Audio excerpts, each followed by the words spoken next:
हम भी चुप रहे तो फिर बोलेगा कौन। यहाँ नमस्कार दोस्तों, जैसे आप सबको पता होगा कि विधानसभा चुनाव में जो है दुलारचंद यादव का हत्या हो गया था और कैसे कैसे हत्या हुआ था आप सबको पता होगा। लेकिन इसका न्याय दिलाने के लिए आज गगन यादव आके मोकामा में ऐसे गरज रहे हैं जैसे शेर गरजता है। आइए सुनते हैं। हम भी चुप रहे तो फिर बोलेगा कौन। यहाँ आप सभी लोगों का बहुत बहुत धन्यवाद कि आज अमर शहीद दुलारचंद यादव जी को श्रद्धांजलि देने आप भी उसी भाव से यहाँ एकत्रित हुए हैं जिस भाव से हम लोग यहाँ एकत्रित हुए हैं। मैं चाहता हूँ कि हमारे जाने के बाद वही भाव आप लोगों के अंदर जिंदा रहे। तमाम वक्ताओं ने अपनी पीड़ा को आप लोगों के बीच रखा। तमाम वक्ताओं ने आपके क्षेत्र में जो समस्याएं हैं उन समस्याओं को आप लोगों के साथ साझा किया। मैं आपको एक छोटी सी कहानी के साथ एक उदाहरण देना चाहूंगा। इस कहानी को मैं चाहता हूं कि आप लोग जरा गौर से सुने। एक बार जंगल में भीषण आग लग गई होती है और उस आग को बुझाने का प्रयास एक मामूली सी चिड़िया कर रही होती है। वो मामूली सी चिड़िया दूर तालाब की तरफ जाती है, एक बूंद पानी अपनी चोंच में भरती है और उस जलती आग के ऊपर एक एक बूंद पानी वो डालने का काम करती है। सुबह से लेकर शाम हो गई, उस मामूली सी चिड़िया को वही एक एक बूंद पानी उस दूर तालाब से लेकर आना और उस जलती आग के ऊपर डालना। शाम को एक बड़े बाज ने चिड़िया को देखा, चिड़िया को रोका और उस चिड़िया से पूछा कि बहन, तुम इतनी मेहनत कर रही हो, इतना संघर्ष कर रही हो, क्या तुम्हारे एक एक बूंद पानी से ये भीषण आग बुझ पाएगी? तो सुनना साथियों, उस मामूली सी चिड़िया ने कितना खूबसूरत जवाब दिया। उस मामूली सी चिड़िया ने कहा कि जब भविष्य में इस बात पर चर्चा हो रही होगी कि जंगल में भीषण आग लगी थी, तो मुझ जैसी मामूली सी चिड़िया का नाम उस जलती आग को देखकर तमाशा देखने वालों में नहीं बल्कि उस आग बुझाने वालों की गिनती में आएगा। आज उसी मामूली सी चिड़िया की तरह हम सभी लोग हैं। उसी मामूली सी चिड़िया की तरह हमें भी जहाँ जहाँ भीषण आग लगी है वहाँ एक एक बूंद पानी लेकर उस जलती आग को बुझाना है और हमारे ऐसे भाइयों का साथ बनना है जिन्हें दबाया जा रहा है, सताया जा रहा है, तड़पाया जा रहा है और प्रशासन द्वारा उनकी आवाज को रोका जा रहा है। हमें साथ बनना है, हमें ताकत बननी है हमारे ऐसे भाइयों की। क्योंकि आज एक नीरज है, कल को आप लोगों के बीच से हमारा कोई साथी हो सकता है। आज अगर आप शांत रहे तो कल को हम लोग भी शायद आपकी लड़ाई में आपका साथ ना दे पाए, क्योंकि आप उस मामूली सी चिड़िया की तरह अपना हक अदा नहीं कर रहे समाज की लड़ाई के लिए। एक बहुत खूबसूरत शायरी है, इस शायरी के माध्यम से आप इस बात को समझने का प्रयास करें। अक्सर जब हमारे पड़ोसियों के घरों में आग लगती है, हमारे साथियों के घरों में आग लगती है,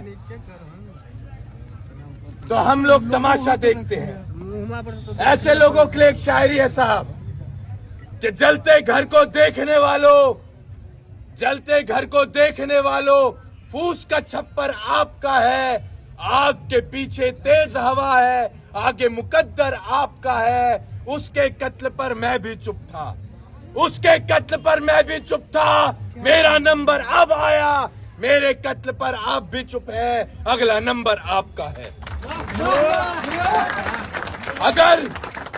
अगर इस नंबर को आप कटवाना चाहते हैं, इस नंबर को अगर आप कटवाना चाहते हैं तो जरूरी है आप लोगों का संगठित रहना। हम जातिवाद करने नहीं आए हैं साहब, हम जो संगठन चलाते हैं, हम पत्रकार साथियों के माध्यम से हम प्रशासन को भी बता देना चाहते हैं, हमारे संगठन में हर समाज का, हर जाति का, हर धर्म का व्यक्ति जुड़ा हुआ है। हम विशेष जाति का संगठन नहीं चला रहे हैं, आज आप हमें बताइए किस जाति में अन्याय हो रहा है, वहां हमारे पास तक अगर सूचना आती है तो हम पहुंच जाते हैं, क्योंकि हमें पता है जब तक हम दूसरे के घरों में जली आग को नहीं बुझाएंगे तब तक हमारे भी घरों में जो आग लग रही है उसे कोई नहीं बुझाएगा।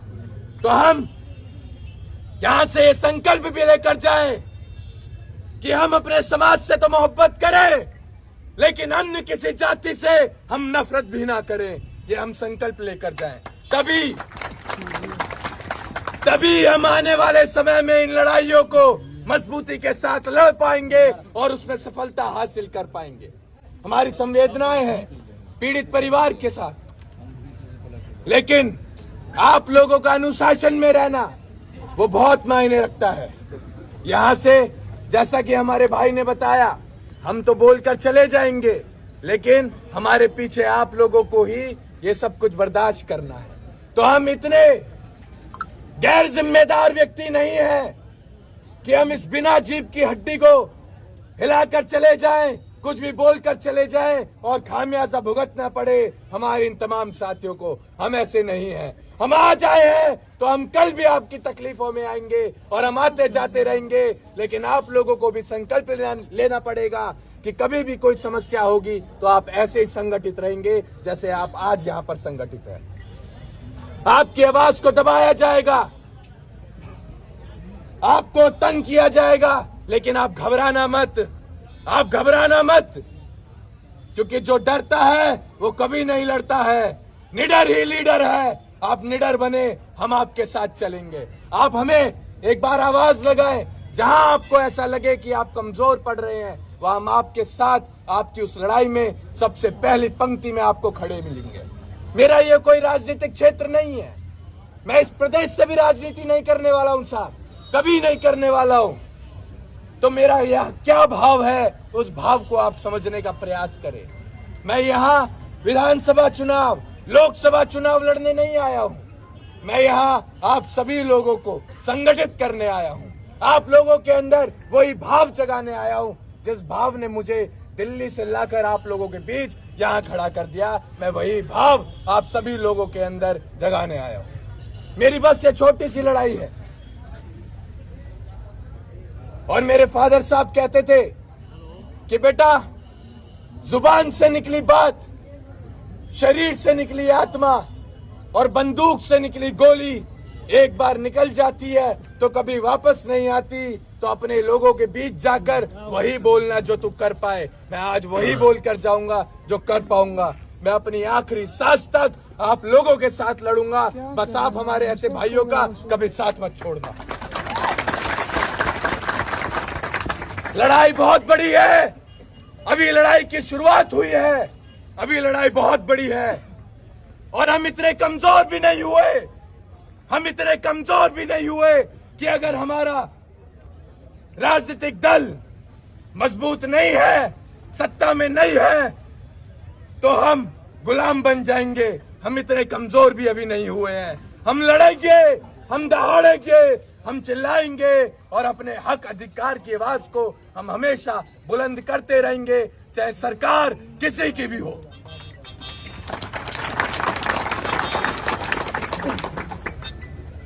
मुझे बेहद खुशी है आप लोगों के